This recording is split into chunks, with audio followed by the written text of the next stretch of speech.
দেখেছি যে কোনো পার্থক্য নেই, আসলে কোনো পার্থক্য নেই। এই যে হল বন্ধের ঘটনাটা, এটা নিয়েও প্রচুর কন্ট্রোভার্সি দেখছি। তো হচ্ছে যে এটাকে আমি কোনো আমলে নিচ্ছি না আপাতত।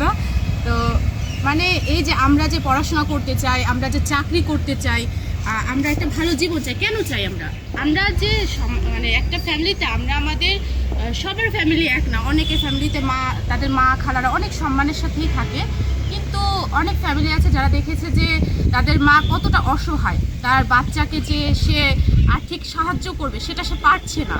তো তখন কি সে চাইবে যে আমি যেহেতু আমার মার থেকে এইভাবে এই সাহায্যটা পাইনি, আমি আমার বাচ্চাদের সাহায্য করব, তখন সে একটা ভালো কিছু করতে চাইবে। কিন্তু এটা অনেকেই মেনে নিতে পারে না যে মেয়েরা কেন চাকরি করবে, মেয়েরা জাস্ট হচ্ছে স্কুল টিচার হবে, মেয়েরা জাস্ট হচ্ছে এক গার্মেন্টসের ওয়ার্কার হবে, এই পর্যন্তই।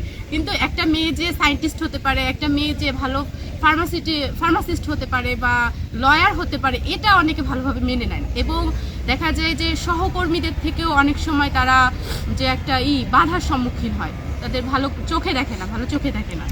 এবং যাকে ইউনিভার্সিটি পড়া মেয়ে শুনলেই তো বাড়ির লোকজন ভাবে যে কি যেন ওখানে খুবই ফ্রি মিক্সিং হয়, ওখানে মেয়েরা ভালো না, ওখানে মেয়েদের চরিত্রের সমস্যা আছে, ওখানে পড়াশোনা হয় না, সারাদিন আড্ডা দেয়, এইগুলাই মানে ভাবে সবাই।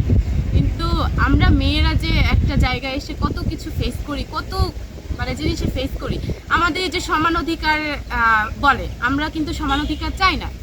যারা চায় তারা আসলে পাবলিক প্লেসে চলাফেরা করেই না, তারা হচ্ছে কি বলে ওটাকে লাক্সারি মানে লাইফ করে। যেমন এই যে তসলিমা নাসরিনের কথাই বলে, উনি সারাদিন কিন্তু উনি একটা যেখানে আছে উনি খুব ভালোভাবেই আছে।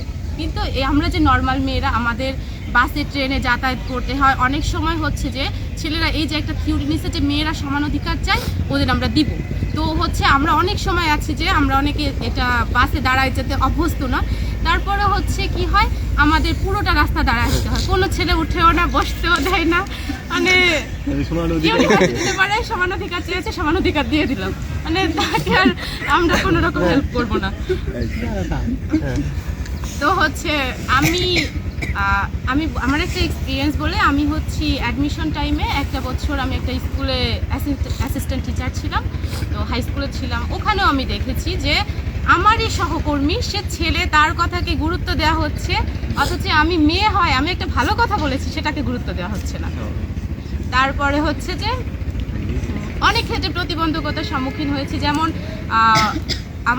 আমরা শিক্ষা সফরে গিয়েছিলাম বাচ্চাদের নিয়ে। তো ওখানে হচ্ছে যে আমি মেয়ে হওয়ার কারণে আমাকে যে বাচ্চাদের যে লিডটা ওটা না দিয়ে একটা ছেলেকে দেওয়া হলো। কেন দেওয়া হলো? আমিও তো তার থেকে ভালো লিড করতে পারতাম না, তো এটা দেওয়া হয় না। মানে মেইন হচ্ছে আগে যেটা ছিল এখনো সেটা আছে, যুগের পরিবর্তন হয়েছে কিন্তু মানসিকতার পরিবর্তন হয়নি।